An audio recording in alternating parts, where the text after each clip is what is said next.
আসসালামু আলাইকুম ফ্রেন্ড। আজকে আমরা যেটা নিয়ে কথা বলবো সেটার নাম হচ্ছে সরলিভ সিরাপ।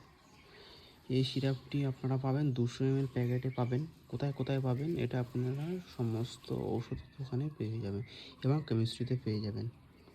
এর কী কী উপকার আছে বা কী কী বেনিফিট আছে এতে আপনার ট্রাইকোলিন সিক্রেট আছে, দেখতে পাচ্ছেন 0.55 গ্রাম, এবং সরবিটাল আছে আপনার 7.15 গ্রাম। এর কী কাজ, কী ক্ষেত্রে কাজ করে, কখন কখন খাবেন, ঠিক আছে, কী ডোজ আছে। এটা হচ্ছে আপনার লিভারের কাজ হয়, লিভার ফাংশনে খিদে বাড়ায়, লিভারের কাজ হয়। এটা আপনার অ্যাডাল্ট পেশেন্টের 10 ml করে দুবার খাওয়ার আগে, আর চাইল্ড পেশেন্টের 5 ml টুইস ডেলি বিফোর। এটা আপনি দিনে দুবার খাওয়ার আগে, অন্তত খাওয়ার 8 ঘন্টা আগে খাবেন, ঠিক আছে। কখন ব্যবহার করবেন সব কিছুই ভিডিও।